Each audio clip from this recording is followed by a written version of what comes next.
ওই দূরে আছে হচ্ছে জাকু টেম্পল, যেখানে 108 ফিট উঁচু হনুমান মূর্তি আছে। এখান থেকে দেখা, এখানে কিন্তু পুরোটাই হেঁটে হেঁটে যেতে হয়, তবে বয়স্কদের জন্য এখানে হুইল চেয়ার ফেসিলিটি আছে, যেটা সামনে একজনকে দেখতে পাচ্ছেন।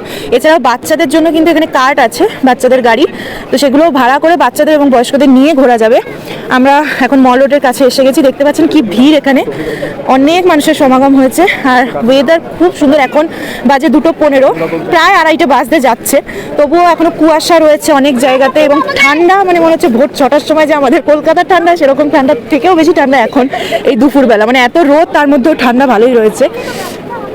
এই রাস্তা থেকে লাক্কার বাজার বাস স্ট্যান্ডে আপনারা যেতে পারবেন। এই সামনে আপনারা দেখতে পাচ্ছেন ওটা হচ্ছে কুলচা, ছোলে কুলচা, যেটা আমরা খেয়েছি, খুব দারুণ খেতে। এখানকার একটা ফেমাস ডিশ, সেটা কলকাতায় আমরা পাইনি।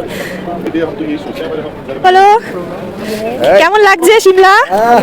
খুব ভালো, চলো চলো চলো। ভারতীয় হিসেবে ইন্ডিয়ার যে কোনো প্রান্ত থেকে নিজের ফ্ল্যাগকে উঠতে দেখলে কিন্তু সত্যি গর্ববোধ হয়। মল রোডে বলতে বলতে চলে এসেছি হচ্ছে সিমলা উইন্টার কার্নিভেলে। তো চলুন ভেতরে এখানে দেখা যাক কি কি পাওয়া যায়। শুনেছি যে এখানে শীতের পোশাক খুব কম দামে এবং খুব ভালো কোয়ালিটি পাওয়া যায়, তার সাথে নানান ধরনের খাবার দাবারও পাওয়া যায়। চলুন ভেতরটা এক্সপ্লোর করে দেখি। এইটা হচ্ছে সিমলার রিচ পয়েন্ট। এখানে কিন্তু আপনাদের মেন সিমলার যে অ্যাট্রাকশন সেগুলো পাবেন। আমার বাঁ হাতেই রয়েছে ক্রাইস্ট চার্চ, যেটার এন্ট্রি এখন খোলা আছে, সেটা আপনাদেরকে দেখিয়ে দেবো। এদিক থেকে গেলে সোজা পড়বে লাক্কার বাজার, এদিকে এখন উইন্টার কার্নিভেল চলছে। আর ওইদিকে মানে ক্রাইস্ট চার্চের সামনে দিয়ে একটা রাস্তা নিচে নেমে গেছে, সেইখান দিয়ে গেলে হচ্ছে আপনাদের পড়বে মল রোড। এই জায়গাটাই কিন্তু আপনাদের মেন, আসলে সব একসাথে পেয়ে যাবেন। এবং এখানে কিন্তু হর্স রাইডও আছে, ওই দেখুন সবাই হর্স রাইড করছে। ছোটোখাটো ফান অ্যাক্টিভিটি, তার সাথে ড্রেস করে ফটো তোলা, আরও নানান ছোটোখাটো অ্যাক্টিভিটি কিন্তু এখানে আপনারা দেখতে পাবেন। তার সাথে বাদর তো আছেই।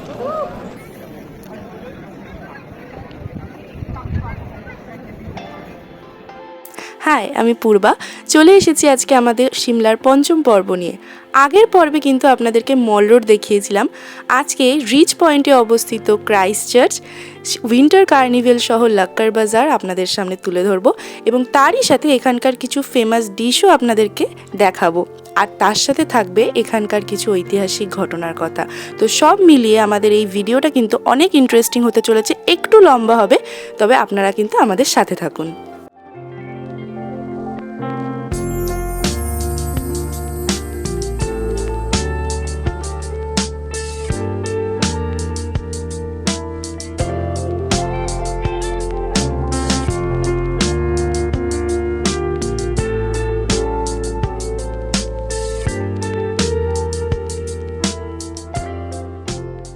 সিমলার রিচ পয়েন্টের আরেকটি গুরুত্বপূর্ণ বিষয় হলো এখানে একটি ওয়াটার ট্যাঙ্ক আছে, যেটি 45 লক্ষ লিটার জল কিন্তু ধারণ করতে পারে।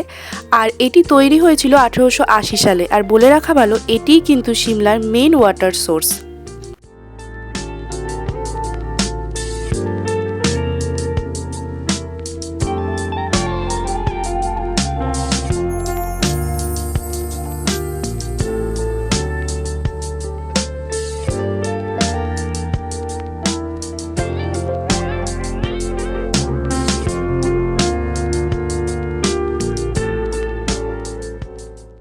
রিচ পয়েন্টে অবস্থিত ক্রাইস্ট চার্চকে সিমলার তাজ বা মুকুট বলা হয়, কারণ বহু দূর থেকে দেখলে এটিকে মুকুটের ন্যায়ই কিন্তু লাগে। এটি উত্তর ভারতের দ্বিতীয় সবথেকে পুরনো চার্চ। আর এই চার্চটির সৌন্দর্য কিন্তু আজও মানুষকে তার কাছে আকর্ষণ করে।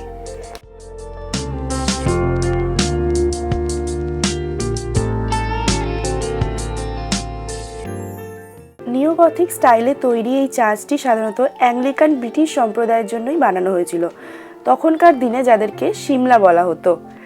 ক্রাইস্ট চার্চ 1844 সালে কর্নেল জে.টি. বয়লু ডিজাইন করেছিলেন, তবে এর প্রায় 13 বছর পর 1857 সালে এই চার্চের নির্মাণ কার্য শুরু হয়। তখনকার দিন অনুযায়ী প্রায় 40 থেকে 50 হাজার টাকা খরচা পড়েছিল এই চার্চ তৈরিতে।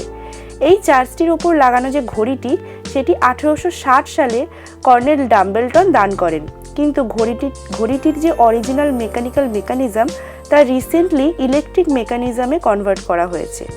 এই চার্চটিতে 5টি মূল্যবান কাচের জানলাও রয়েছে, যেই জানলাগুলি খ্রিস্ট বিশ্বাসীদের কাছে তথা বিশ্বাস, আশ্বাস, পরোপকার ও মনোবল এবং ধৈর্যের প্রতীক। সিমলার রিচ পয়েন্টে অবস্থিত এই ঐতিহাসিক এবং সবথেকে গুরুত্বপূর্ণ স্থানটিকে এখানকার স্থানীয় প্রশাসন কিন্তু আজও সুন্দরভাবে মেনটেন করে রেখেছে।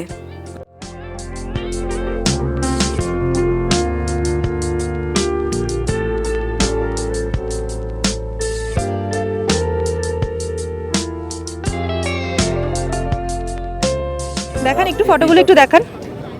এরকম ড্রেস পরে ফটো, এখানে 150 টাকায় ড্রেস উইথ 1 কপি ফটো এই সাইজের দেখতে পাবেন, মানে পাওয়া যাবে। তো আমরাও এখন ট্রাই করব। তো চলুন দেখা যাক আমাদের এক্সপিরিয়েন্স কিরকম হয়। পড়ো না মুঝে ডালনা।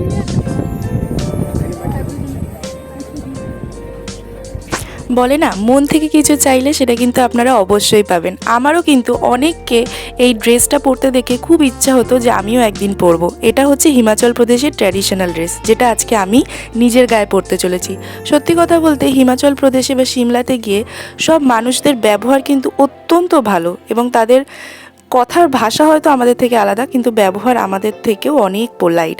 তো এই যে ড্রেসটা দেখছেন পরেছিলাম, এই ড্রেসটা পরে সত্যিই কিন্তু আমার খুব ভালো লেগেছিল।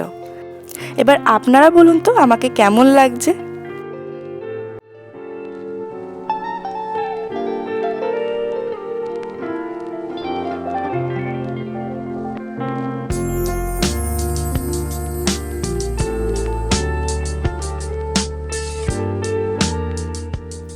এই ভিডিওর পার্ট 1 আমরা এখানেই শেষ করছি। দেখা হচ্ছে এর নেক্সট পার্ট অর্থাৎ পার্ট 2 নিয়ে খুব শিগগিরই আপনাদের সাথে। আমাদের এই পার্ট 1 ভিডিওটা আপনাদের কেমন লাগলো তা কিন্তু অবশ্যই আমাদেরকে কমেন্ট বক্সে জানাতে ভুলবেন না। বাদবাকি জায়গাগুলো নিয়ে খুব শিগগিরই কিন্তু আমরা আসবো, তো অপেক্ষায় থাকবেন।